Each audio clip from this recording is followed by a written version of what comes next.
So గత వారం మనం దేవుణ్ణి మనం ఎందుకు సేవించాలి, లేకపోతే దేవుణ్ణి సేవించడం వల్ల కలిగేటువంటి ఆశీర్వాదం గురించి మనం మాట్లాడుతూ వచ్చాం.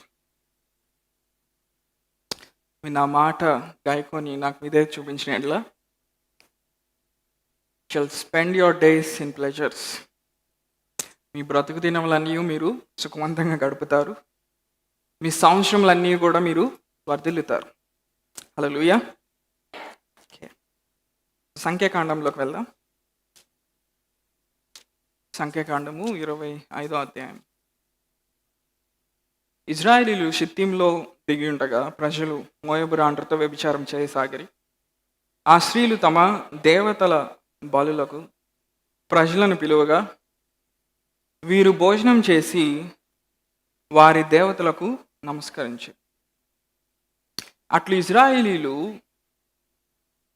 బయల్పెయోరుతో కలుసుకున్నందున వారి మీద యెహోవా కోపము రగులుకొనెను.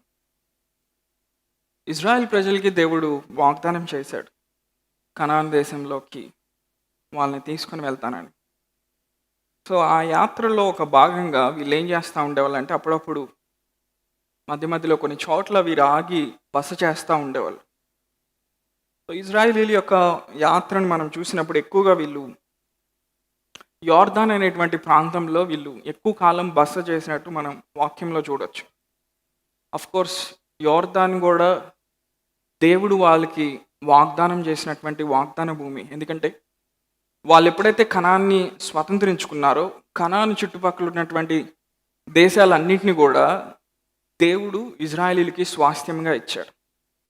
సో ఇజ్రాయేలీల యొక్క యాత్రలో ముఖ్యమైనటువంటి భాగం ఏంటంటే, దేవుడు వారితో ఉండి వారిని నడిపించడం.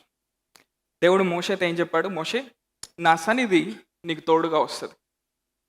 ఇంకా దేవుడు ఏం చెప్పాడు? నా దూత నీకు ముందుగా వెళ్ళి మీకు ముందుగా వెళ్ళి మార్గంను సరళం చేస్తుంది. ఇప్పుడు దేవుని యొక్క సన్నిధి కలిగి ఇజ్రాయేలీలు యాత్ర చేస్తూ ఉన్నారు, మనలాగే యాత్ర చేస్తూ ఉన్నారు. మనం కూడా జీవితం అనే యాత్రలో మనం వెళ్తూ ఉన్నాం ముందుకి. ఎంతమంది ముందుకు వెళ్తూ ఉన్నారు? ఓకే. సో దేవుడు మనకిచ్చిన ఆయుష్ని బట్టి దేవునికి స్తోత్రం. హల్లెలూయా. ఈ జీవితం అనే ఈ యాత్రలో మనం ముందుకి, అందరు నాతో చెప్తారా? సాగి వెళ్ళాలని. హల్లెలూయా. తెలుగులో ఒక మంచి మాట ఉంటుంది కదా, నే సాగేదా యేసునితో. ఓకే. సో అలానే ఇజ్రాయేలీలు వెళ్తూ ఉన్నారు. వీళ్ళు వెళ్ళేకుంది వీళ్ళకి గమ్యం అయితే వీళ్ళకి రావట్లేదు, కానీ వెళ్తున్నారు, అక్కడక్కడ బస చేస్తున్నారు. ఎప్పుడైతే వీళ్ళు ఈ మోయాబీలు అనేటువంటి ఈ వ్యక్తుల్ని వీళ్ళు కలుసుకున్నారో, ఇజ్రాయేలీలకు ఒక నిబంధన ఉండేది దేవునితో. అదేంటంటే, వాళ్ళ వివాహ విషయంలో దేవుని బిడ్డల్ని మాత్రమే, లేకపోతే ఇజ్రాయేలీలు మాత్రమే వాళ్ళు పెళ్లి చేసుకోవడానికి పిలువబడ్డారు. సో ఇంకొక నిబంధన కూడా ఉంటుంది. దేవుడు ఏం చెప్పాడంటే వాళ్ళకి, నేను తప్పితే వేరొక దేవుడు మీకు ఉండకూడదు. 10 ఆజ్ఞల్లో దేవుడు వాళ్ళతో ఏం చెప్పాడు? పైన ఆకాశం అంది కానీ, కింద భూమి అంది కానీ, భూమి కింద ఉండు నీళ్ళ ఎందు కానీ, దేని రూపమైనను విగ్రహంనైనను, అప్పుడే 10 ఆజ్ఞలు కూడా మర్చిపోయారా, మీరు చేసుకోనకూడదు, వాటికి సాగిలు పడకూడదు, వాటిని పూజింపకూడదు. అంటే ఏ రూపాన్ని కూడా చేసుకోకూడదు అంట. హల్లెలూయా. అది ఉద్యోగమైనా, అది పిల్లలైనా, అది నీ భార్య అయినా, అది నీ భర్త అయినా, అది నీ కుటుంబం అయినా, అది నీ వంశమైనా, అది నీ సమాజమైనా, అది నీ ఆఫీస్ అయినా, దేనిని కూడా నువ్వు విగ్రహంగా చేసుకోనకూడదు. హల్లెలూయా. ఎందుకని? దేవునితో మనకున్నటువంటి నిబంధన బట్టి. ఇజ్రాయేలీలు ఎలాగ దేవునితో నిబంధన కలిగి ఉన్నారో, తిరిగి జన్మించినటువంటి వ్యక్తులంగా యేసయ్య యొక్క రక్తం చేత మనకు కూడా ఆయనతో ఒక నిబంధన ఏర్పడింది. ఆ నిబంధనలో భాగం ఏంటంటే, దేవునితో మనము ఒక సంబంధంలో ఉండడానికి మనం పిలువబడ్డాం. అలానే దేవుని బిడ్డలంగా వేరే ఏ రూపాన్ని కూడా మనం చేసుకోవడానికి లేదు. అంటే దేవుడే మన సమస్తంలోని సమస్తంగా ఉండడానికి మనం పిలువబడ్డాం. హల్లెలూయా. సో వీళ్ళు ఎప్పుడైతే మోయాబు స్త్రీలను చూశారో, ఇజ్రాయేలీలు వాళ్ళు బాగున్నారని నచ్చి ఏం చేశారు? పెళ్లి చేసుకున్నారో, ఇప్పుడు ఏమవుతుంది? వాళ్ళు ఏం చేశారు? అన్య విగ్రహముల తట్టు వాళ్ళని తిప్పేశారు. ఆలోచిద్దాం. ఇజ్రాయేలీని దేవుణ్ణి నడిపిస్తా ఉన్నప్పుడు వాళ్ళకున్నటువంటి అనేకమైన గుర్తుల్లో ఒక గుర్తు ఏంటంటే దేవుని యొక్క సన్నిధి. వాళ్ళ మీద దేవుని యొక్క సన్నిధి ఎలా మేనిఫెస్ట్ అయ్యేదంటే, ఎలా ప్రత్యక్షమయ్యేదంటే, పగలు మేఘస్తంభంలాగా, రాత్రి అగ్నిస్తంభంలాగా ప్రత్యక్షమయ్యేది. అంటే ఆ మేఘస్తంభం, అగ్నిస్తంభం రావట్లేదంటే అక్కడేదో తేడా జరిగిందని అర్థం. లేతే ఏదో తప్పు చేశారని అర్థం. సో దేవుడు ఒక మాట ఇచ్చాడు. ఏంటి? మీరు అక్కడికి వెళ్ళేంత వరకు నా సన్నిధిని మీకు తోడుగా ఉంచుతాను. నా దూతని మీకు ముందుగా పంపించి మీ త్రోవల్ని నేను సరళం చేస్తాను. ఇలాంటి దేవుని సన్నిధిలో జీవించాల్సినటువంటి వ్యక్తులు ఏం చేశారు? వాళ్ళెవరో స్త్రీలు నచ్చంగానే వాళ్ళ వెనకాల వెళ్ళిపోయారు. వాళ్ళని పెళ్లి చేసుకున్నారు. తర్వాత వాళ్ళ దేవుళ్ళని పూజించడం ప్రారంభించారు. సో ఒక విశ్వాసిగా నువ్వు నేను కూడా దేవుని యొక్క సన్నిధిని కలిగి జీవించడానికి మనం పిలువబడ్డాం. హల్లెలూయా. ఏంటి? దేవుని యొక్క సన్నిధిని కలిగి జీవించడానికి మనం పిలువబడ్డాం. ఎలాగొక చేప నీళ్ళలో తిరుగుతూ ఉంటుందో, పక్షి ఎలా గాల్లో తిరుగుతూ ఉంటుందో, మనిషి కూడా, మనిషి అంటే ముఖ్యంగా విశ్వాసులమైన మన హ్యాబిటాట్ ఏంటి? మన నివాస స్థలం ఏంటి? God's presence. అంటే దేవుని సన్నిధిలో ఉండటానికి మనం రూపించబడ్డాం. ఆ రీతిగా దేవుడు మనల్ని డిజైన్ చేశాడు. అంటే దేవుని సన్నిధిలో ఉన్నప్పుడు మాత్రమే మనం ఏం చేయగలుగుతాం? దేవుడు చెప్పేది మనం వినగలుగుతాం. ఆయన సన్నిధిలో, ఆయన మనుషులు, ఆయన జనుల మధ్యలో మనం ఉన్నప్పుడు ఆయన్ని ఆరాధన చేయగలుగుతాం.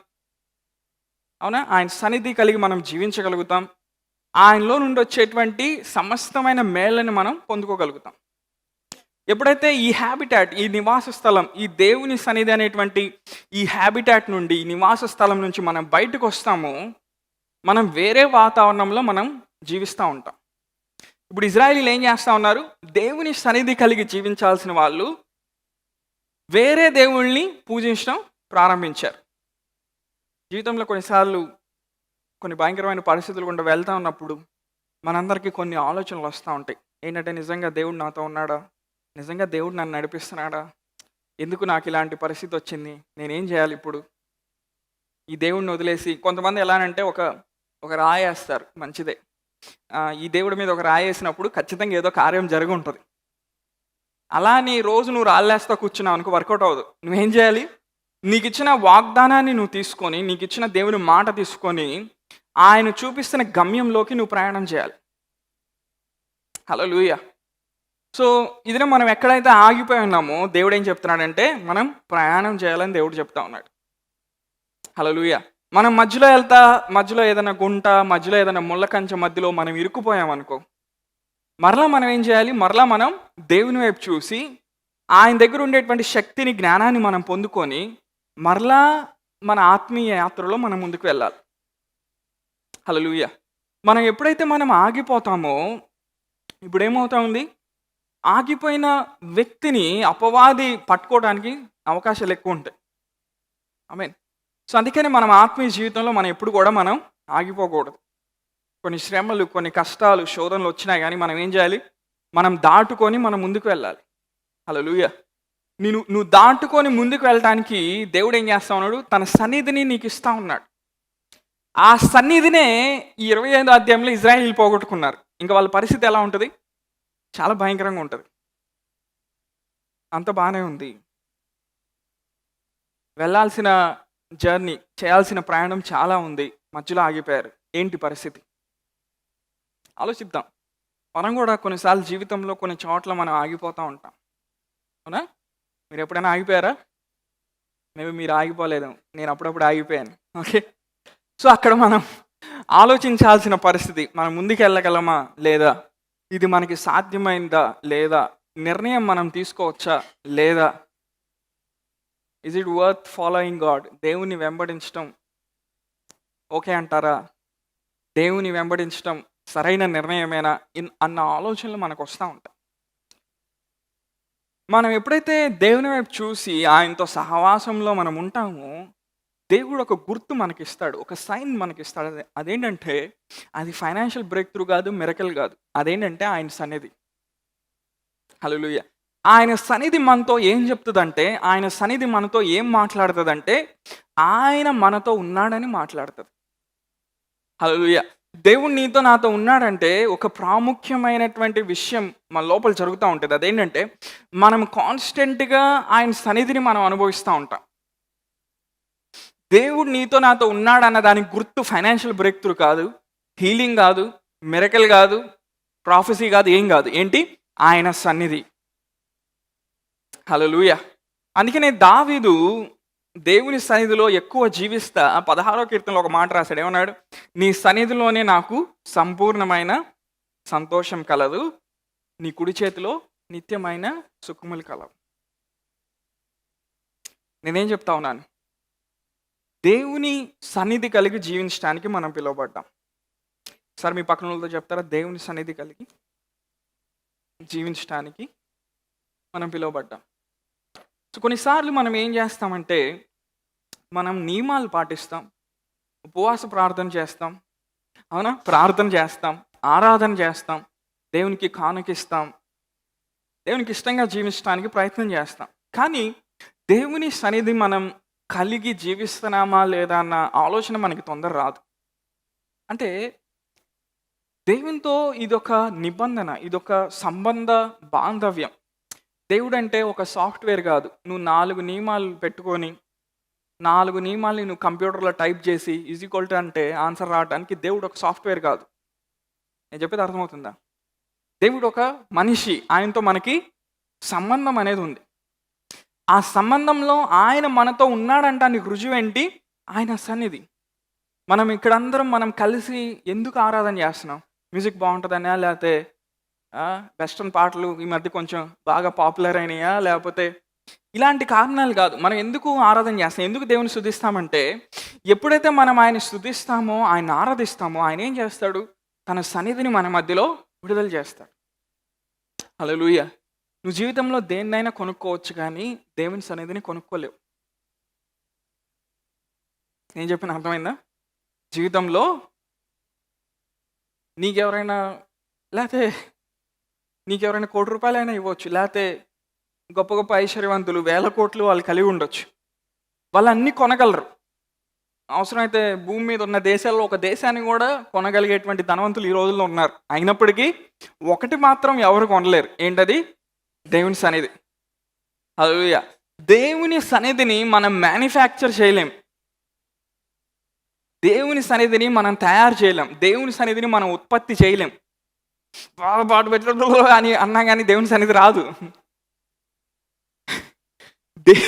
దేవుని సన్నిధి ఎప్పుడు వస్తుందంటే ఆయనకి ఇష్టమైనటువంటి ప్రజలు ఒక చోట ఉన్నప్పుడు ఆయన తన వంతుగా తన సన్నిధిని విడుదల చేస్తాడు. అఫ్ కోర్స్ దేవుని సన్నిధిని మనం కలిగి ఉంటాం, ఎందుకంటే మనం క్రీస్తుని కలిగి ఉన్నాం, ఆయన ఆత్మని కలిగి ఉన్నాం కాబట్టి.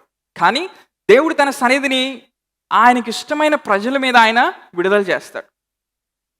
హల్లెలూయా! 100 పాటలు పాడి మనం దేవుని సన్నిధిని తీసుకొని రాలేం. 150 గంటలు ప్రార్థన చేసి దేవుని సన్నిధిని మనం ఉత్పత్తి చేయలేం. దేవుని సన్నిధి అనేది కుమ్మరించేది ఆయన మాత్రమే. ఒక దైవజనుడు దేవుని సన్నిధి తీసుకొని రాలేడు. హలో, దైవజనుడు చేయబెట్టి ప్రార్థన చేయగలడు, అభిషేకించగలడు, కానీ సన్నిధిని తీసుకొని రాలేడు.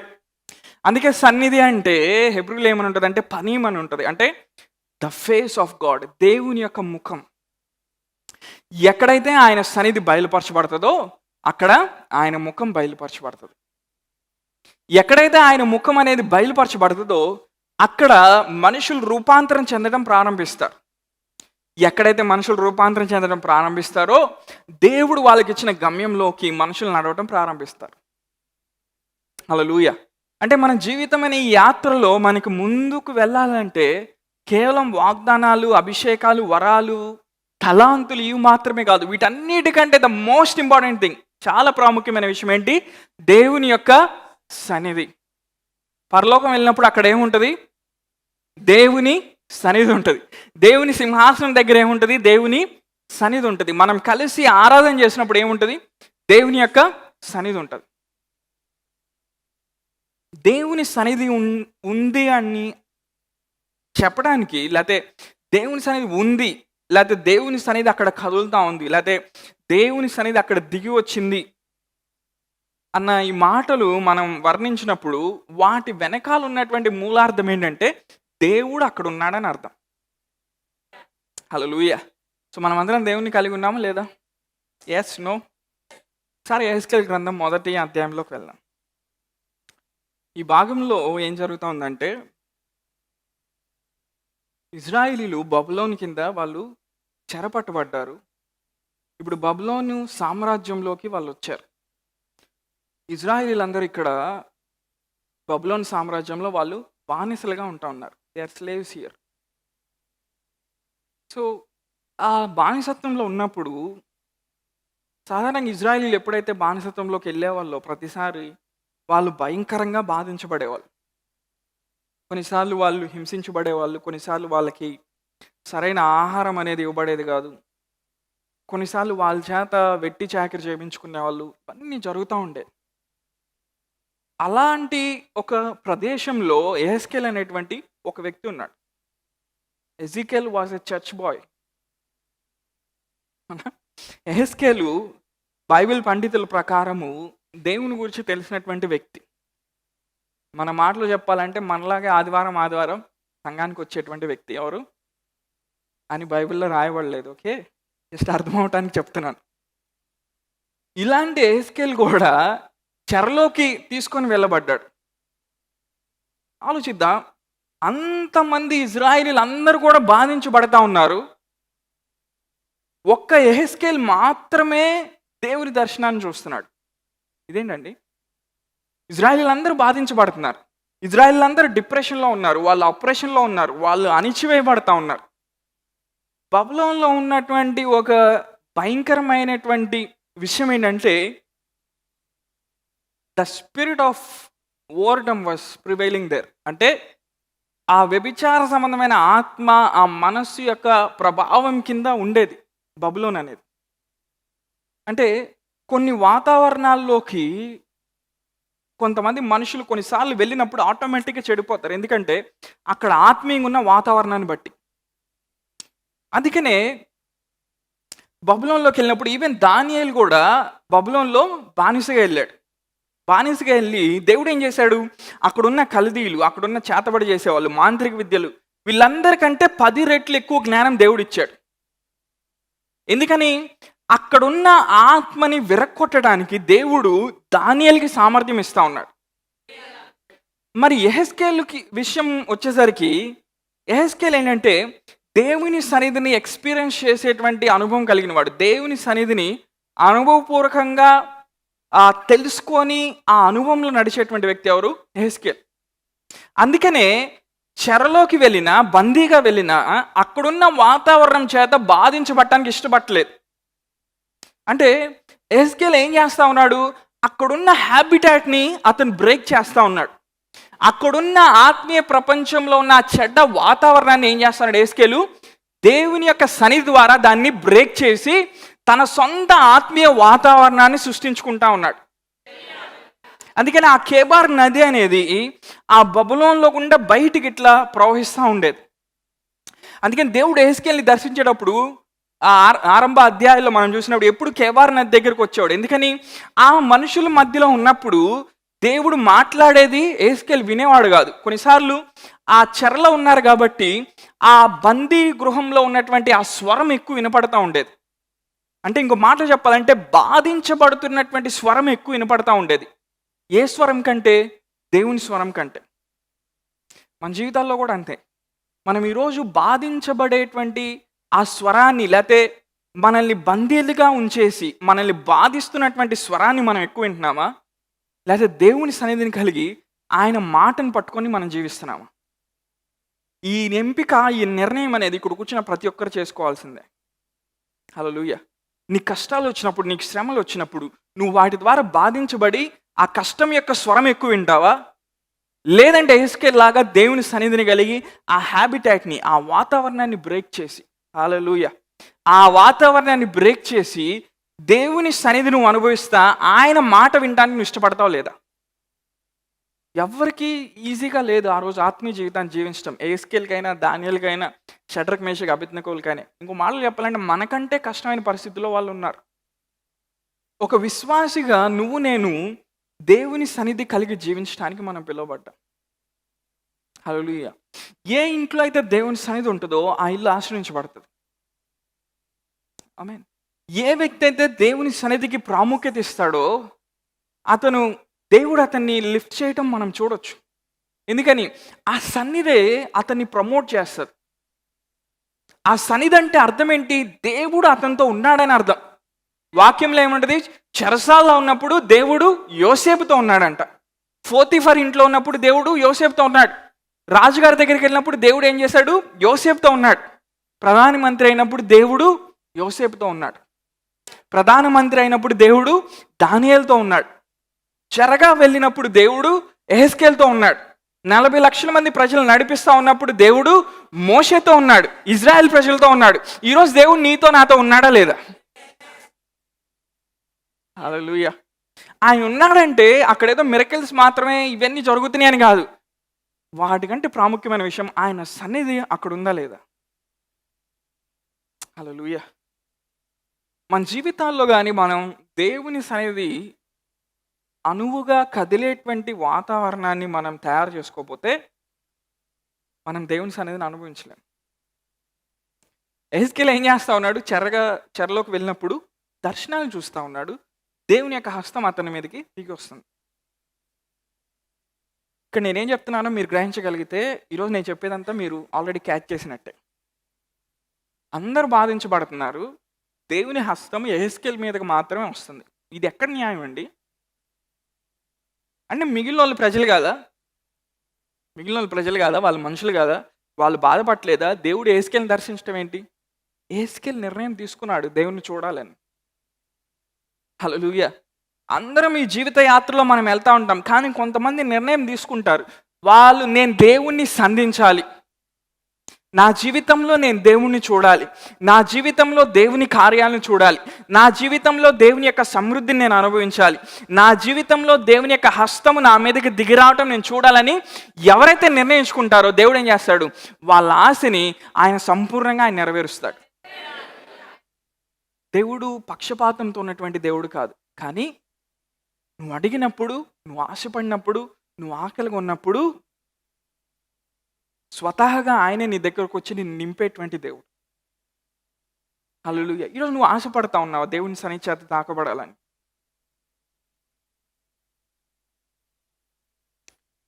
సాధారణంగా దర్శనాలు ఎప్పుడు వస్తాయంటే ఈ భూపరిధిలో దర్శనాలు రావు. నేను చెప్తాను, జాగ్రత్తగా గ్రహించండి. ఈ భూపరిధిలో దర్శనాలు రావు. ఇప్పుడు ఉదాహరణకి నేను మిమ్మల్ని ఇట్లా చూస్తూ ఉన్నాను. మేము చూస్తూ ఉన్నాము, నాకేమైనా దర్శనం కనపడతా ఉందంటే మెడికల్ సైన్స్ ప్రకారం నా కంటి చూపులో ఏదో సమస్య ఉందని అర్థం. కళ్ళు తెరిచి చూస్తున్నానండి, ఇంకో బొమ్మ కనపడుతుందంటే అర్థం ఏంటి? చూపు సరిగ్గా లేదని అర్థం. అంతేనా? అంటే దర్శనాలు అనేవి వాటి యొక్క ఎనర్జీ లెవెల్ డిఫరెంట్గా ఉంటాయి. అంటే ఎర్త్ రెల్మ్లో నుండి వచ్చేవి కాదు దర్శనాలు అనేవి. దర్శనాలు, కళలు అనేవి స్పిరిట్ రెల్మ్లో నుండి వచ్చాయి. అంటే ఈ భూప్రపంచంలో ఉన్న ఎనర్జీ లెవెల్ దాటి ఒక వ్యక్తి ఆత్మీయ కోణంలోకి ఎప్పుడైతే వెళ్తాడో అప్పుడు అతను దర్శనాన్ని చూడగలుగుతారు. చాలామంది ఎందుకు దర్శనాలు చూడలేరు తెలుసా? ఈ భూప్రపంచంలో ఉన్న హ్యాబిటాట్ని, వాతావరణాన్ని వాళ్ళు బ్రేక్ చేసి పైకి వెళ్ళరు కాబట్టి వాళ్ళ ఆత్మీయ నేత్రాలు తెరవబడవు, లేకపోతే వాళ్ళు చూడలేరు. నేను చెప్తున్నా, అర్థమవుందా? అంటే ఒక బానిసగా వెళ్ళి కూడా యెహెజ్కేలు దేవుని వైపు చూస్తా ఒక ఎనర్జీ లెవెల్ని తను క్రియేట్ చేసుకున్నాడు. అంటే దేవుని దగ్గర నుండి శక్తి తీసుకోవటం, బలాన్ని పొందుకోవటం ఈ అభ్యాసం చేయటం ప్రారంభించాడు. ఎవరు? అంతా నన్ను ఫాలో అవుతున్నారా? ఎవరు చేయటం ప్రారంభించారు ఇలాగా? యెహెజ్కేలు. ఎక్కడా చేయటం ప్రారంభించాడు? అందరూ తన చుట్టూ ఉన్న వాళ్ళందరూ బాధించబడతా ఉన్నా యెహెజ్కేలు దేవుని యొక్క దర్శనాన్ని చూస్తా ఉన్నాడు. వాక్యం స్పష్టంగా ఏం చెప్తుంది? యెహెజ్కేలు ఒక్కడి మీదకే దేవుని యొక్క హస్తం దిగి వస్తూ ఉంది. ఈ తరంలో ఎవరైతే దేవుడు కావాలని కోరుకుంటారో, అందరు మనుషుల్లాగా ఒక సాధారణమైన జీవితం జీవించకుండా ఒక అసాధారణమైన జీవితం కావాలని ఎవరైతే కోరుకుంటారో, దేవుని కోసం ఎవరైతే ఆశపడతారో వాళ్ళ మీద మాత్రమే దేవుని హస్తం నిలిచి ఉంటుంది. హల్లెలూయా. ఈరోజు నువ్వు దేవుని సన్నిధి కోసం ఆశపడుతున్నావా? ఒక సూపర్ న్యాచురల్ లైఫ్ కావాలని కోరుకునే వాళ్ళు ఎంతమంది ఉన్నారు ఇక్కడ? మనుషులంగా మన చుట్టూ ఉన్న తత్వాన్ని బట్టి మనం నడుచుకుంటాం, మన చుట్టూ ఉన్న ఫిలాసఫీని బట్టి మనం నడుచుకుంటాం. ఒక చిన్న ఎగ్జాంపుల్ చెప్పనా? ఇక్కడున్న మనందరం తిరిగి జన్మించాం, అవునా? అందరం యేసయ్యను రక్షకుడిగా అంగీకరించాం. దేవుళ్ళలోకి వచ్చిన తర్వాత ఒక విషయాన్ని మనం గ్రహించుంటాం. ఏంటంటే, నేను 5 నిమిషాల కంటే ఎక్కువ ప్రార్థన చేయలేను అన్న విషయాన్ని చాలామంది గ్రహించుంటారు. అనిపించింది ఎప్పుడైనా? అట్లీస్ట్ స్టార్టింగ్లో అయినా. మనం ఒక తత్వాన్ని నమ్ముతాం. ఏంటి? మనం ప్రార్థన చేయలేము, లేకపోతే ప్రార్థన రాదు. అదేంటి? నిజంగా మనం చేయలేమని కాదు, నిజంగా మనకి రాదని కాదు, మనం ఒక నమ్మకాన్ని పట్టుకున్నాం అంతే. ఒక ఫిలాసఫీని మనం పట్టుకున్నాం. సో సాధారణంగా చూస్తే ఇక్కడ తిరిగి జన్మించిన వాళ్ళందరూ నూతన ఆత్మ దేవుడు మీకు ఇచ్చాడు కాబట్టి మేబీ కొన్ని గంటలు ఈజీగా ప్రార్థన చేయొచ్చు. ఇక్కడ కూర్చున్న ప్రతి ఒక్కరు, ఈవెన్ మీకు భాషల్లో ప్రార్థన చేయడం రాకపోయినా కానీ. హలో, నేను మిమ్మల్ని నేర రూపంలోకి తీసుకెళ్ళట్లేదు, ఉన్న విషయాన్ని మాట్లాడుతున్నాను. అంటే నీ తిరిగి జన్మించిన ఆత్మకి సామర్థ్యం ఉంది. కనీసం 5 గంటలు, కనీసం 7 గంటలు ఇట్లా ఈజీగా ప్రార్థన చేయగలదు నీ ఆత్మ. కానీ ఒక వ్యక్తి దాన్ని డిస్కవర్ చేయనప్పుడు, దాన్ని కనుగొన్నప్పుడు ఏమనుకుంటాడు? నేను ప్రార్థన చేయలేను అనుకుంటాడు. కొంతమంది అనుకుంటున్నా, అమ్మా ఇంతసేపు నేను చేయగలనా, భలే చెప్పారా మీరు ఈరోజు అంటున్నారు కొంతమంది. నువ్వు చేయగలవు బాబు. మేబీ 1-2 సార్లు నువ్వు ప్రయత్నం చేస్తుంటావు, 5 నిమిషాల తర్వాత నీకే ప్రార్థన వచ్చి ఉండదు. అందుకని నువ్వేమనుకుంటున్నావు? అప్పటి నుంచి నువ్వేం ఫిక్స్ అయ్యావు? నాకు రాదు, నేను చేయలేను. కానీ వాస్తవం ఏంటి? నీ లోపల దేవుడు పెట్టిన ఆత్మ ఎన్ని గంటలైనా ప్రార్థన చేయగలదు. దానికి కానీ కొంచెం నువ్వు ట్రైనింగ్ ఇచ్చి కొంచెం క్రమశిక్షణలో పెడితే చాలు, అన్నీ సెట్ అయిపోతాయి. కానీ మనం ఒక తత్వాన్ని, ఒక సిద్ధాంతాన్ని నమ్ముతా వచ్చాం. ఏంటి? నేను ప్రార్థన చేయలేను. కొంతమంది ఏం నమ్ముతా వచ్చారు? నేను గంట కంటే ప్రార్థన చేయలేను. కొంతమంది నేను 5 నిమిషాల కంటే ప్రార్థన చేయలేను. ఇది వాళ్ళ జీవితకాలం నమ్ముతారు. దేవుడు వాళ్ళ ఆత్మలో పెట్టింది వాళ్ళు కనుగొనలేరు. హలో, అదే నాతో ఉన్నారా? అంటే ఎప్పుడైతే ఇప్పుడు నేను మీకు చెప్పానో, మీరు ఎప్పుడైతే ప్రయత్నం చేశారో మీరు ఆటోమేటిక్గా దాంట్లోకి వెళ్ళిపోతారు. ఎందుకని? అది మీ మీద ఆధారపడలేదు, కానీ దేవుడు మీ ఆత్మలో పెట్టిన సామర్థ్యం మీద ఆధారపడి ఉందని మీరు గ్రహించినప్పుడు. ప్రార్థన అంటే ఏంటంటే, ఒక మనిషితో మనం మాట్లాడినట్టు మాట్లాడటమే ప్రార్థన.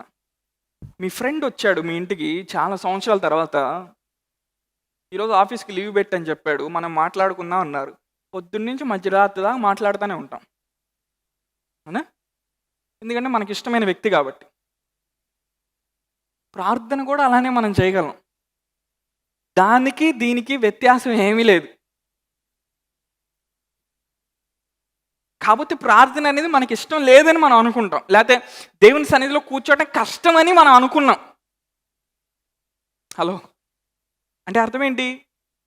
నువ్వు ఎలాగ ఒక వ్యక్తితో ఎన్ని గంటలైనా మాట్లాడగలుగుతావో అలానే దేవునితో కూడా నువ్వు మాట్లాడగలుగుతావు. నువ్వు దాన్ని యూజ్ చేసుకున్నావు అనుకో, నీ ఆత్మలో దేవుడు పెట్టిన సామర్థ్యాన్ని నువ్వు కనుగొంటావు. దాన్ని నువ్వు యూజ్ చేయలేవు అనుకో, దేవుడు కూడా ఏం చేయలేడు. 2 రకాల ప్రజలు ఉంటారు. ఎప్పుడో 10 సంవత్సరాల తర్వాత ఏదో జరుగుతుందని గాల్లో మేడలు కట్టేవాళ్ళు ఉంటారు ఒకళ్ళు. రెండోది ఎవరు? ప్రతిరోజు ప్రార్థన చేస్తా, ప్రతిరోజు వాక్యాన్ని ధ్యానిస్తా, ప్రతిరోజు దేవుని సన్నిధి నాతో ఉందన్న అవగాహనలో బ్రతికేవాళ్ళు ఉంటారు. ఈ ఇద్దరిలో కార్యాలు ఎవరికి ఎక్కువ జరుగుతాయి? ఈ రెండో కోవలో ఉన్న వాళ్ళకి. ఎందుకని? దేవుడు ఆయన పక్షపాత కాదు. వీళ్ళు ప్రతిరోజు ఇంటెన్షనల్గా ఎహెజ్కేలు లాగా వెళ్ళి ఆయన సన్నిధిలో కూర్చుంటున్నారు. హల్లెలూయా. వీళ్ళు ప్రకృతి సంబంధమైన మనుషుల్లాగా జీవించడానికి వీళ్ళు ఇష్టపడట్లేదు. వాళ్ళ చుట్టూ ఉన్న తత్వాన్ని ఆధారం చేసుకొని జీవించడానికి ఇష్టపడట్లేదు. ఆమేన్. ఎవరో చెప్పారు, ఈ ప్రైవేట్ జాబ్తో, ఈ చిన్న జాబ్తో నువ్వు అసలు ఆశీర్వదించబడటం అసాధ్యమని. నువ్వు ఇప్పుడు ఏం చేసావు? దాన్ని నీ హృదయం అనే బ్యాగ్లో వేసుకొని దాన్ని వేసుకు తిప్పుతా ఉన్నావు నువ్వు సంవత్సరాలు. నాలాంటి ఒక వ్యక్తి వస్తాడు, వచ్చామంటాడు, నువ్వు అప్పు చేసేవాడిగా ఉండవు, నువ్వు దేశాలకు అప్పిచ్చేవాడిగా ఉంటావు అంటాడు. అనగానే లోపల హట్ అయిపోతారు కొంతమంది. అంటే ఏంటి? ఒక వాతావరణానికి, ఒక హ్యాబిటాట్కి నువ్వు అలవాటు పడ్డావు. ఇప్పుడు నేను వేరే హ్యాబిటాట్కి నేను అలవాటు పడ్డాను కాబట్టి నేను మాట్లాడే భాష వేరుగా ఉంటుంది. నాకు అలా చెప్పడం అది నార్మల్గా ఉంటుంది. అలా చెప్పకపోతే నేను తప్పు చేశాను అనుకుంటాను. ఎందుకని? నేను నా జీవితంలో కల్పించుకున్న వాతావరణాన్ని బట్టి. ఎవరైతే ఆత్మీయ వాతావరణాన్ని కల్పించుకుంటారో వాళ్ళకి దేవుని వాక్యం తప్పితే ఇంకా వేరేది ఏది కూడా సత్యంగా అనిపించదు. Let God be true and every man be a liar. హల్లెలూయా. అబ్రహాంతో దేవుడు ఏమన్నాడు, నేను నిన్ను ఆశ్రయించి అనేక మంది జనాంగానికి నేను నిన్ను ఆశీర్వాదకరంగా చేస్తాను. నువ్వు 100 ఎగ్జాములు ఫెయిల్ అయినా ఈ మాట ఏంటో నీకు అర్థమైతే నీ లైఫ్ బ్లెస్ అయిపోయింది అంతే. కానీ నీ తత్వం ఏం చేస్తుంది, నీ సిద్ధాంతాలు ఏం చేస్తాయి? లేదు, జరగదు. పాస్టర్లు అందరూ అంతే చెప్తారు. హలో, ఫైనాన్షియల్ లాస్లో ఉన్నప్పుడు, ఆర్థిక ఇబ్బందులు ఉన్నప్పుడు కూర్చొని మనం ఆలోచిస్తూ ఉంటాం. ఇంకో కొత్త వాతావరణాన్ని మనం సృష్టించుకుంటాం. ఏంటది? డిప్రెషన్ అనే వాతావరణం. అయ్యో నాకు రావట్లేదు, అయ్యో నాకు జరగట్లేదు, అయ్యో నాకు రావట్లేదు. ఎహెజ్కేలు అలాంటి స్థితిలో లేడు. అంటే మనం తీసుకునే నిర్ణయానికి అంత శక్తి ఉంటుంది. నువ్వు ఆశ్రయించబడాలనుకుంటున్నావా లేదా? ఏది ఏం జరిగినా ఎలా ఉన్నా ఆశ్రయించబడాలనుకుంటున్నావా? దేవుడు నిన్ను ఆశ్రయిస్తాడు. లేదు, పరిస్థితులు బాగాలేదు కాబట్టి నేను ఆశ్రయించబడను అని నువ్వు అనుకుంటే నీకు అలానే జరిగింది. హలో, అంటే దేవుడు పరిస్థితులను బట్టి కదిలించబడేటువంటి దేవుడు కాదు ఆయన. యెహెజ్కేలు, నువ్వు బబులోన్లోకి వెళ్ళావయ్యా, అక్కడ చెడ్డ ఆత్మలన్నీ తిరుగుతున్నాయి, నా సన్నిధి నీకు ఎట్లా ఇస్తాను అనలా దేవుడు. ఆ సన్నిధి రాకపోతే దానికి ఒక చిల్లు పెట్టి పైకి వెళ్ళేవాడు యెహెజ్కేలు. హల్లెలూయా. ఎందుకని యెహెజ్కేలుకి కావాలి అది. ఆమేన్. యెహెజ్కేలు అడుగుతున్నాడు, యెహెజ్కేలు ఊహిస్తూ ఉన్నాడు దేవుడు తనని దర్శించాలని. ఆమేన్. నీ జీవితం కూడా నీ ఆఫీసులో వాళ్ళు చెప్పే మాటలు బట్టి నువ్వు బ్రతకొచ్చు, లేకపోతే దేవుని వాక్యాన్ని బట్టి నువ్వు బ్రతకొచ్చు. నీ ఆఫీసులో వాళ్ళు చెప్తారు, 50 సంవత్సరాలు నువ్వు ఈ ఆఫీసులో పనిచేసినా నువ్వు జీవితంలో ఏం చేయలేవురా బాబు, ఏం కొనుక్కోలేవురా అని చెప్తావు. నువ్వేం చేస్తావు? 50 సంవత్సరాలు ఆ మాటతో నువ్వు గర్భం ధరించి దానిలో నుండి వచ్చే పిల్లలకి అంటూ ఉంటావు. కానీ యెహెజ్కేలు అలా చేయలేదు, దానియేలు అలా చేయలేదు. దానియేలు ఏమన్నాడు? దానియేలు ఏం చేశాడు? దినానికి 3 మార్లు ప్రార్థన చేసేవాడు. దానియేలుకి పని లేదనా? దానియేలు ఏం చేయగలుగుతున్నాడు? బబులోన్లో ఏలుబడి చేసే మాంత్రిక విద్యలన్నింటినీ దేవుని ఖడ్గం తీసుకొని, ఆమేన్, హల్లెలూయా. అంటే దేవుని సన్నిధిని కలిగి జీవిస్తామా జీవించమా అనేది మనం తీసుకునే నిర్ణయం మీద ఆధారపడి ఉంటుంది.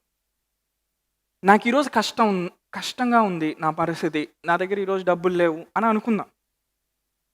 నేను దేవుని సన్నిధిని అయినా కలిగి జీవించవచ్చు, లేకపోతే డిప్రెషన్లోకి వెళ్ళైనా జీవించవచ్చు. హలో, డిప్రెషన్లోకి వెళ్ళటం ఆటోమేటిక్ అని మాత్రం చెప్పమాకండి. ఆటోమేటిక్ సాఫ్ట్వేర్ బటన్ దేవుడు నీ లోపల నా లోపల ఏం పెట్టలేదు. ఈవెన్ ఒక వ్యక్తి కత్తి తీసుకొని నిన్ను పొడిచినా నువ్వు బాధపడతావో లేదో నీ మీద ఆధారపడి ఉంటుంది, దేవుని మీద ఆధారపడలేదు. దేవుడు ఆటోమేటిక్ బటన్ ఏం పెట్టలేదు. ఒకవేళ అంత అన్యాయం ఒక వ్యక్తికి జరిగినా నేను బాధపడాలని నేను అనుకోవట్లేదు, నా దేవుడు స్వస్థపరిచేవాడు అంటే ఆటోమేటిక్ ముందుకు వెళ్ళిపోతాడు జీవితంలోకి. హల్లెలూయా.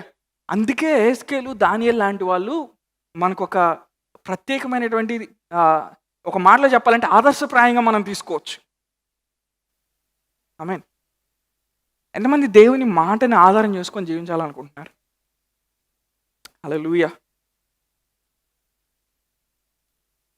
దేవుని వాక్యంలో ఏముంది? మహోన్నతుని చాటును నివసించేవాడే 91వ కీర్తనలో సర్వశక్తి నీడను విశ్రమించేవాడు. హల్లెలూయా. ఇంకా కిందకి వెళ్ళకుండా ఏమొస్తుంది? ఆ తర్వాత ఏమని ఉంటుందంటే, రాత్రివేళ కలుగు భయమునకైనను, పగటివేళ ఎగురు బాణమునకైనను, చీకట్లో సంచరించు తెగులకైనను, మధ్యాహ్నం అందు పాడుచే రోగమునకైనను నువ్వు భయపడకుందు. రాత్రివేళ కలుగు భయమునకైనను అంటే కొన్ని భయాలు రాత్రివేళ వస్తాయంట. ఎప్పుడు? నువ్వు స్పెషల్గా ఆలోచిస్తూ ఉంటావు చూడు, నా భవిష్యత్తు ఏమైంది, నేను దివాలా తీశాను, ఈ కంపెనీ నన్ను వదిలేసింది, గవర్నమెంట్ జాబ్లోంచి బయటకు పంపించేశారని ఆలోచిస్తూ ఉంటావు చూడు రాత్రివేళ. అప్పుడు ఒక తమ్ముడు దిగుతాడు, అతని పేరు ఏంటంటే భయం. రాత్రివేళ కలుగు భయమునకైనను, కొన్ని బాణాలు పగటివేళ ఎగురుతా వెళ్తాయంట. కొన్ని తెగుళ్ళు చీకట్లో వస్తాయంట. అంటే నువ్వు ఒంటరిగా కూర్చొని ఒకలాంటి స్థితిలోకి వెళ్ళిపోతావు చూడు. కొన్ని తెగుళ్ళు అంటే అట్లా స్కార్పియన్ లాగా పాక్కుంటూ వస్తాయి. మధ్యాహ్నమందు పాడుచే రోగమునికైనను నువ్వు భయపడకుంది. కరోనా లాంటి వాటికైనాను నువ్వు భయపడకుందు. అంటే పాడు చేసే రోగాలు వస్తాయంట, రాత్రి వేళ భయాలు కలుగుతాయంట, చీకట్లో తెగుళ్ళు అనేవి తిరుగుతూ ఉంటాయంట. తర్వాత ఇంకేముంది? మధ్యాహ్నం పాడు చేయు రోగంకైనా నువ్వు భయపడకుందు. ఎందుకని? నువ్వు మహోన్నతిని చాటున నువ్వు నివసిస్తున్నావు కాబట్టి. మనం ఎందుకు అన్నీ జయించి ముందుకెళ్ళగలుగుతామంటే దేవుని సన్నిధి మనకు ఉంది కాబట్టి. అదేదో మన టాలెంట్, మన కెపాసిటీ కాదు. హల్లెలూయా. నువ్వు దేవుని వాక్యాన్ని ఎందుకు నమ్మలేకపోతున్నావు అంటే దేవుని సన్నిధిని లోతుగా నువ్వు అనుభవించట్లా. ఈరోజు మనం ఒక నిర్ణయం తీసుకుందాం. ఏంటది? దేవుని సన్నిధి మనకి కావాలి. అంతా నాకు చెప్తారా? దేవుని సన్నిధి నాకు కావాలి. దేవుని సన్నిధియే నా సమస్తం. దానియేలు గ్రంథం 9వ అధ్యాయము 21, 22 వచనాల్లోంచి నేను మాట్లాడుతూ ఉన్నాను. సో దానియేలు ప్రార్థన చేస్తూ ఉన్నాడు దేవుని సన్నిధిలో. ప్రార్థన చేస్తూ ఉన్నప్పుడు గబ్రియేల్ వస్తూ ఉన్నాడు. 22వ వచనం చూద్దాం. అతడు నాతో మాట్లాడి ఆ సంగతి నాకు తెలియజేసి ఇట్లా, నేను దానియేలు నీకు గ్రహింప శక్తి ఇచ్చుటకు నేను వచ్చి తిని. హల్లెలూయా. దానియేలు ప్రార్థన చేస్తూ ఉన్నాడు. దినానికి 3 మార్లు ప్రార్థన చేస్తూ ఉన్నాడు. ఇప్పుడు దానియేలు ఎక్కడున్నాడు? బబులోన్లో ఉన్నాడు. బబులోను దేని ద్వారా ఏలుబడి చేయబడతా ఉంది? అక్కడున్న చేతబడి శక్తులు, అక్కడున్న విగ్రహాలు, అక్కడున్న మాంత్రిక శక్తులు, అవునా, పవర్ఫుల్ మెజిషియన్స్ అందరూ బబులోన్లో తేలేవాళ్ళు. వాళ్ళందరి మధ్యలో ఎవరున్నారు? దానియేలు ఉన్నారు. ఈ భూమి మీద దేవుడు నీ ద్వారా గొప్ప కార్యాలు చేయాలంటే నీకు 100 రెట్లు మించిన వాటితో పోరాడాల్సిన సమయం వస్తుంది నీకు. ఏం చెప్పిన అర్థమైందా? సో లైఫ్ అనేది ఒక ఎంటర్టైన్మెంట్ కాదు. Of course it's an entertainment, but not an entertainment. అంటే కొన్నిసార్లు మనం తీవ్రంగా పోరాడాల్సిన సమయాలు వస్తాయి, కొన్నిసార్లు మనం సరదాగా ఉండొచ్చు. నేను చెప్పిన అర్థమైందా? అంటే అన్నిసార్లు పోరాటాలు ఉండవు, కొన్నిసార్లు పోరాటాలు ఉంటాయి.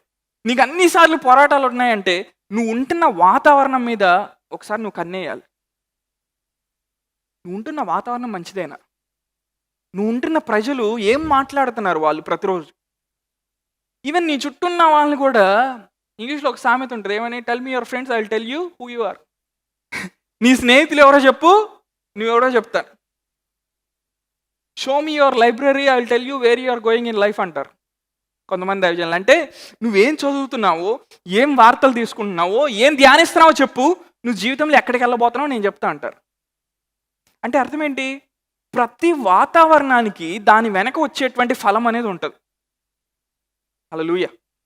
ఏం చెప్తున్నాను? దానియేలు ఎప్పుడైతే బబులోన్లో ఉండి ప్రార్థన చేస్తూ ఉన్నాడో గొప్ప కృప కలిగిన దేవుడు ఏం చేశాడు? ఏకంగా ఆయన దేవదూతనే పంపించాడు, గాబ్రియేల్ని పంపించాడు. హల్లెలూయా. నమ్ముతున్నారా మీ ఇంట్లో దేవదూతలు వస్తాయని? ఎప్పుడు రాపోయినా వస్తాయి. హల్లెలూయా. హల్లెలూయా. ఇప్పుడు మీ మనసు ఏం చెప్పిద్ది? ఆయన చెప్పేవాడు అంతే చెప్తాడులే. మా ఇంట్లోకి వచ్చారు కాబట్టి చెప్తున్నాను. అలానే మీ ఇంట్లోకి కూడా వస్తారు. దేవుని సన్నిధి ఉంటే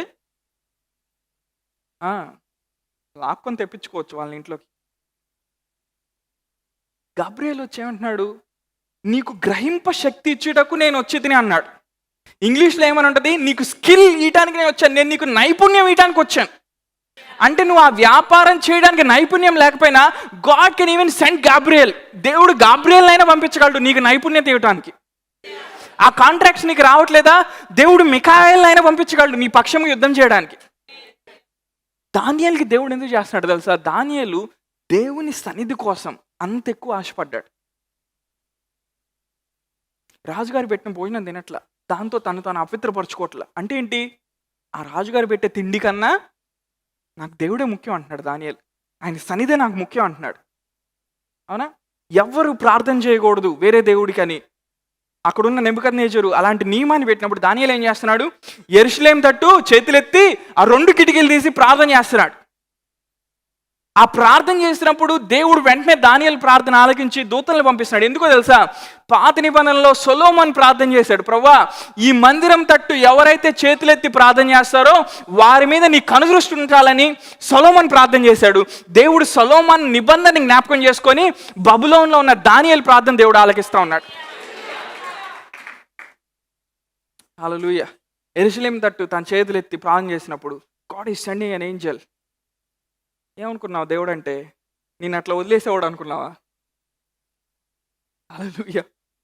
నీకేం జరగకపోతే ఆయన వదిలేసే దేవుడు అనుకున్నావు? లేదు లేదు, ఆయన సన్నిధిని పంపిస్తాడు. ఆయన సన్నిధిని పంపిస్తాడు. ఆయన సన్నిధిలో నీకు వాక్య ప్రత్యక్షత ఉంటుంది. ఆయన సన్నిధిలో నీకు ఆరాధన చేయగలుగుతావు. ఆయన సన్నిధిలో నీ ఆత్మ దేవునిలో పరవశించడం ప్రారంభిస్తుంది. ఆయన సన్నిధిలో నీ ఆత్మ దేవునిలో ఉన్న మర్మాల్ని లాక్కుంటా ఉంటుంది. ఆయన సన్నిధిలో నీ ఆత్మ ఆత్మీయ విషయాల్ని చూడగలుగుతుంది. అందుకే అన్నీ కూడా ఆయన సన్నిధి కలిగి మనం చేయడానికి పిలువబడ్డాం. 9 వరాల్లో పనిచేసిన దేవుని సన్నిధి కలిగి జీవించే అనుభవం నీకు లేకపోతే ఆ వరాలు కొంతవరకే. కానీ నువ్వు దేవుని సన్నిధి కలిగి నువ్వు చిన్న స్వస్థత ప్రార్థన చేయి, చిన్న ప్రవచనం చెప్పు, దానివల్ల వచ్చేటువంటి ఇంపాక్ట్ చాలా వేరుగా ఉంటుంది. హల్లెలూయా. మీ గృహంలో దేవుని యొక్క సన్నిధి నిలిచుండును గాక. వేరే వేరే హ్యాబిటేట్స్ అన్నీ ఇంట్లో క్రియేట్ చేసుకున్నారు. ఒకళ్ళు గొడవలు ఆడటం, కొట్లాటలాడటం, సమస్యలు, అప్పులు, ఇబ్బందులు, ఈ మాట్లాడి మాట్లాడి మాట్లాడి మాట్లాడి ఒక ఆత్మీయ ప్రపంచాన్ని సృష్టించారు. అక్కడ ఆత్మీయ ప్రపంచం పేరేంటంటే అప్పు. కానీ మనం ఏం చేయాలి? దేవుని మాటలు మనం మాట్లాడాలి. విశ్వాస సంబంధమైన మాటలు మాట్లాడాలి. ఎప్పుడు కూడా దేవుడు నాకు ఇది చేయలేడు, ఇది నాకు రాదు అనేది మాట్లాడమాకండి దయచేసి. నేను కొన్నిసార్లు ఓ పిచ్చోళ్ళలాగా మాట్లాడతాను. నేను ఒంటరిగా ఉన్నప్పుడు దేవుడు ఆ స్టేడియం నాకు ఇస్తాడంటాను. దానికేం లాజిక్ లేదు, దానికేం అకౌంట్లో డబ్బులు లేవు. దేవుడు ఈ కార్యం చేస్తాడంట. ఎందుకని? ఆయన సన్నిధి నాతో ఉంది. దేవుడు అబ్రహాంతో ఏమన్నాడు? అబ్రహాము, నువ్వు మాట్లాడు, నువ్వు చూడు, నువ్వు ఎక్కడ దాకా చూడగలిగితే నేను నీకు అక్కడ దాకా ఇస్తాను. అబ్రహాముని ఆశ్రయించిన దేవుడు మనల్ని కూడా ఆశ్రయించడానికి ఆయన సమర్థుడు, ఆయన శక్తి కలిగిన వాడు. హల్లెలూయా. దానియేలుని లేపటానికే దేవుడు దూతను పంపించాడు. నిన్ను లేపటానికి దేవుడు ఏం పంపించాడు అనుకుంటున్నావా? దేవదూత వచ్చి స్కిల్ ఇస్తుంది, నైపుణ్యత ఇస్తుంది ఆ పనిలో. దానియేలు కెరీర్ అట్లా లేచింది, తన గ్రాఫ్ అట్లా పెరిగిపోయింది. కొన్నిసార్లు కెరీర్లో నువ్వు సెటిల్ అవ్వలేదేమో, నీకు ఒక ఎన్కౌంటర్ కావాలి దేవునితో. ఆ ఎన్కౌంటర్ జరిగిన వెంటనే నీ గ్రాఫ్ అట్లా పెరుగుతుంది, నీ శాలరీ అలా పెంచుకుంటూ వెళ్తూ ఉంటారు. హల్లెలూయా. మనకేం కావాలి? దేవుని సన్నిధి మనకు కావాలి. 2 వ్యక్తుల గురించి నేను చెప్తాను. ఒకటి అబ్రహాం, ఇంకోటి లోతు. ఒక్క విషయం చెప్పి నేను ముగిస్తాను. 13వ అధ్యాయంలోంచి నేను మాట్లాడుతూ ఉన్నాను. ఆదికాండంలో, ఆదికాండం 13వ అధ్యాయం 10వ వచనంలోకి వెళ్దాం. లోతు తన కనులెత్తి యోర్దాను ప్రాంతం అంతటిని చూశాను. యెహోవా సొదొమ గొమొర్రా పట్టణములను నాశనం చేయకమునుపు సోయరునకు వచ్చే వరకు అదంతయు యెహోవా తోటవలను ఐగుప్తు దేశం వలను నీళ్లు పారు దేశమై ఉండెను. చాలు.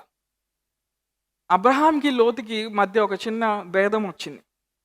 సో ఎవరు ఎటు వెళ్ళాలని నిర్ణయించుకుంటా ఉన్నారు. ఇప్పుడు లోతు ఏం చేశాడు? కన్నులెత్తి చూశాడు. కన్నులు దించి చూడలేదు, కన్నులెత్తి చూశాడు.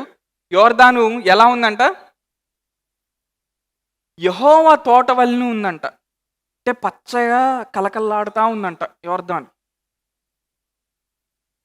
అబ్రహాము ఎండిపోయిన ప్రదేశాన్ని చూశాడు.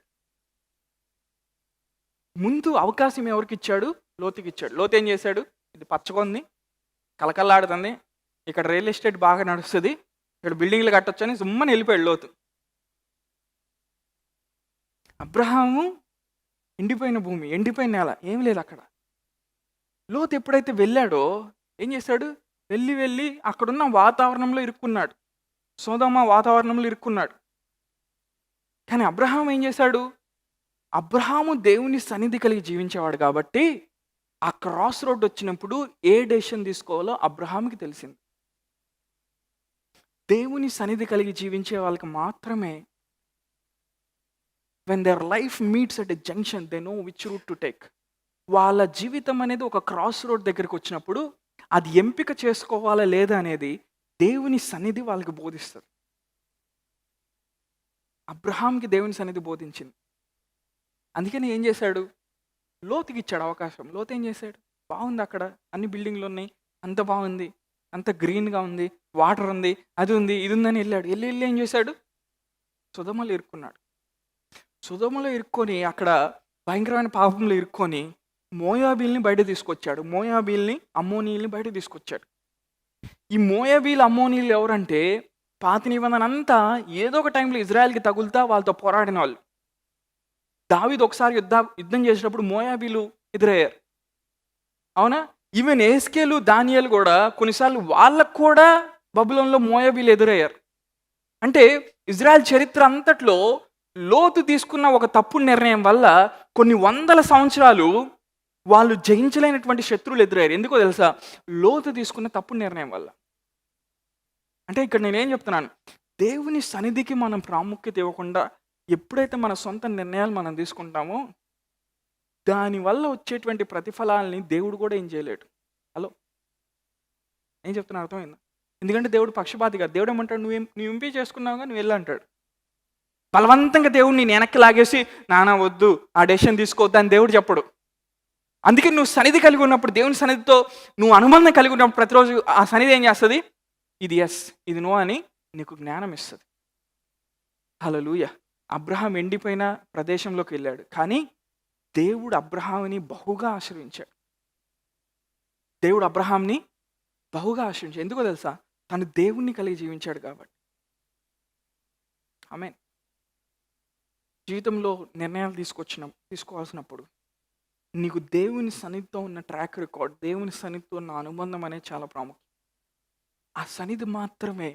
ఆ టైంలో దేవుడు మాట్లాడు. కొన్నిసార్లు దేవుడు ప్రతిదీ చెప్తాడు అనుకుంటాడు చాలామంది. లేదు, చెప్పడు. ఆయన కొన్ని మాత్రమే చెప్తాడు. కొన్ని నీకు తెలియాలరా నువ్వు ఎలా డెసిషన్ తీసుకోవాలంటాడు దేవుడు. ప్రతిసారి స్పూన్లో సెర్లాక్ పెట్టి దేవుడు ఇవ్వడు. నానా నా బిడ్డ రేపు వెళ్ళి ఎగ్జామ్ రాయని దేవుడు చెప్పడు. అది రాయాలో లేదో నీకు తెలియాలి. నానా రోజు 10 గంటలు 15 గంటలు నిద్రపోమాకని ఫోన్ చేసి దేవుడు ఏం చెప్పడు. నీ కెరియర్ పోయిన తర్వాత నువ్వే ఫోన్ చేస్తూ ఉంటావు దేవునికి. అంటే అర్థం ఏంటి? అది నీకు నేర్పించబడాలి. అందుకే దేవుని సన్నిధి నేను సంధిస్తూ ఉంటుంది. హల్లెలూయా. ఎంతమంది లోతు లాంటి నిర్ణయాలు తీసుకొని నష్టపోయిన వాళ్ళని మన చుట్టూ ఎంతమందిని మనం చూస్తున్నాం. అంటే వాళ్ళు కావాలని తప్పు చేయలేదు, వాళ్ళ కళ్ళుకు మంచిగా కనపడింది, వెళ్ళారు. లోతు తీసుకున్న నిర్ణయం మన ప్రకృతి సంబంధమైన చూపుతో చూస్తే కరెక్టే. ఎందుకని? అబ్రహాం వెళ్ళేదంతా ఎండిపోయింది, లోతు వెళ్ళేదంతా బాగుంది. అక్కడ వాటర్ కూడా ఉంది, అక్కడ గడ్డి కూడా ఉంది, అక్కడంతా సస్యశ్యామలంగా ఉంది, అక్కడంతా పచ్చగా కనపడుతున్నాయి, పంటలు బాగా పండుతున్నాయి అనుకొని వెళ్ళాడు లోతు. అంటే మనం ఏ నిర్ణయం తీసుకోవాలో అనేది మనల్ని ఏ వాతావరణం ఏలుబడి చేస్తుందో అది ఆధారపడి ఉంటుంది, దాని మీద ఆధారపడి ఉంటుంది. హల్లెలూయా.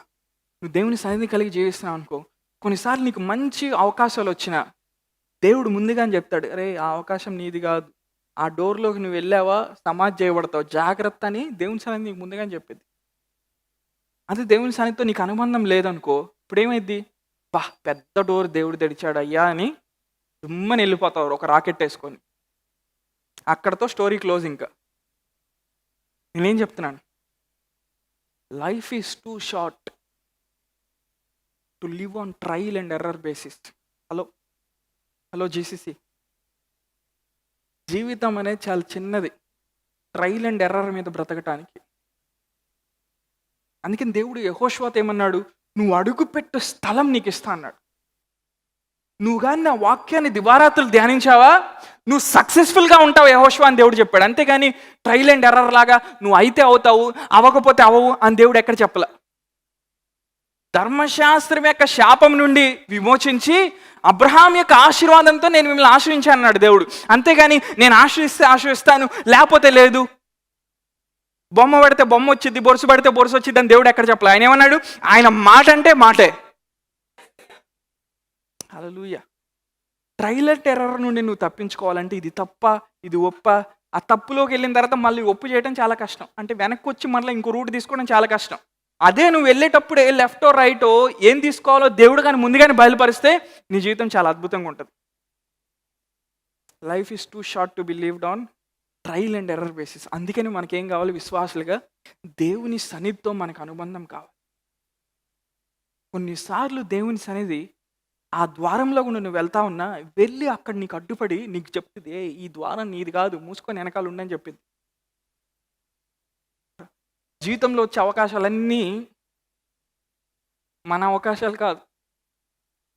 కొన్ని వేరే వాడు కూడా కల్పిస్తాడు మనల్ని పాతిపెట్టడానికి.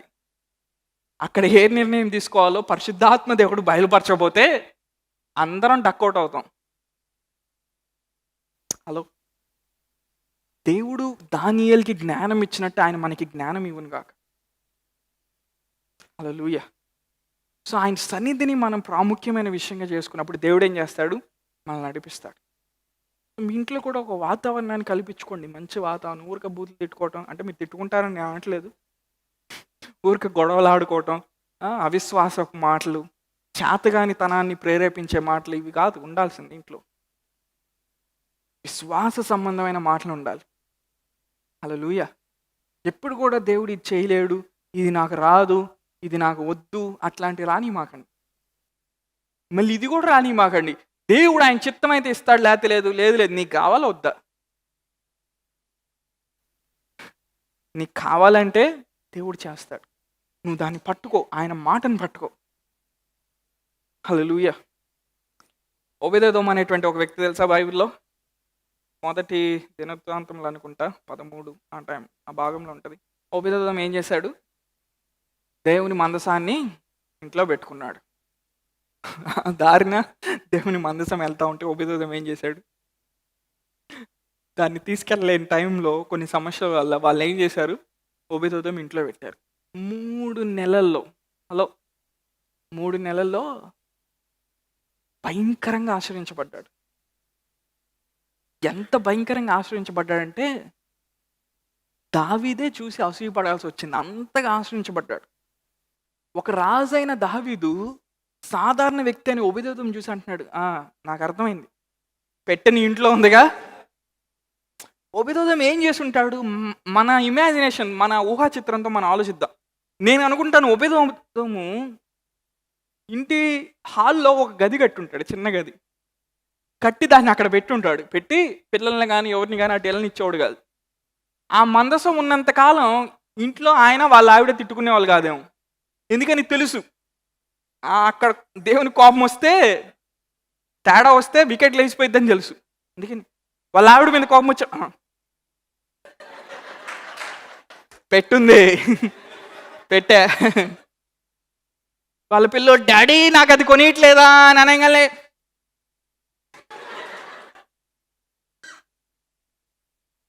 తనకున్న మందలు, గొర్రెలు, మేకలు అన్నీ ఆ ఊర్లో అన్నీ తెచ్చుకుంటున్నాడేమో. 3 నెలలు అసలు స్టోరీయే మారిపోయింది. దావీదు వచ్చాడు. ఇప్పుడు దావీదు వచ్చామంటున్నాడు.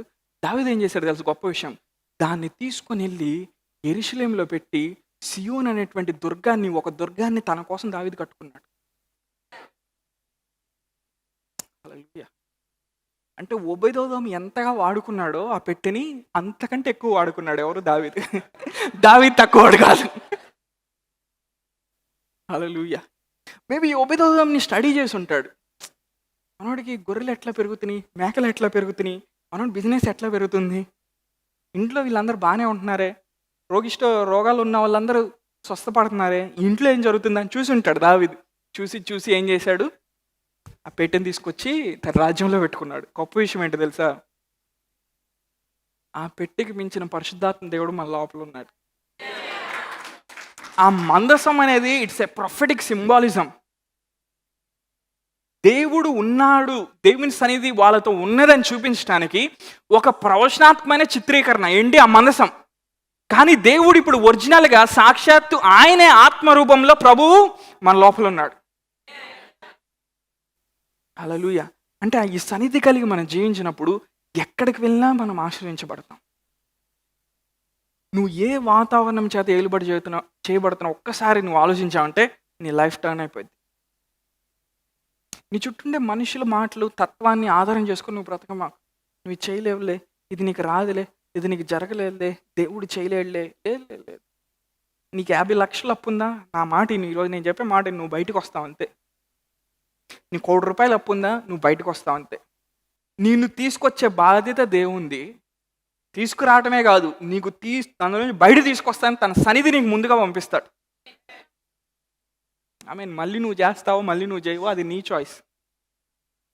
కొంతమంది అనుకుంటారు దేవుడు విడిపిస్తే మళ్ళీ చేస్తారు కదా, అది వాళ్ళ నిర్ణయం అండి, మనం ఏం చేస్తాం దాన్ని. హల్లెలూయా. అంటే దేవుడు ఎలాంటి పరిస్థితుల్లోనైనా బయట తీసుకుని రాగలడు. 20 సంవత్సరాల నుండి ఏదైనా కార్యం జరగలేదా, దేవుడు చేయగలడు. హల్లెలూయా. ఇప్పుడు దేవుని మందసం ఎట్లా ఉంది, ఆత్మ రూపంలో మన మధ్యలో ఉంది, మన లోపల ఉంది. ఇక్కడున్న మనమందరం కూడా పెట్టికి మించిన ఆత్మను మనం కలిగి ఉన్నాం. హల్లెలూయా. సాక్షాత్తు అమ్మతోడు పరిశుద్ధాత్మనే మనం కలిగి ఉన్నాం. అలా చెప్పకపోతే అర్థం కాదు కొంతమంది. దైవత్వం యొక్క సర్వ పరిపూర్ణత క్రీస్తులో ఉంది. ఆ క్రీస్తు ఇప్పుడు ప్రభు అయి ఉన్నాడు, ఆ ప్రభువే ఆత్మ అయి ఉన్నాడు. హల్లెలూయా. మన పనిలోకి, మన ఉద్యోగంలోకి దేవుని సన్నిధి మనం కలిగి వెళ్ళినప్పుడు దేవుడు ఎలాంటి కార్యాలు చేయడానికైనా సమర్థుడు ఆయన.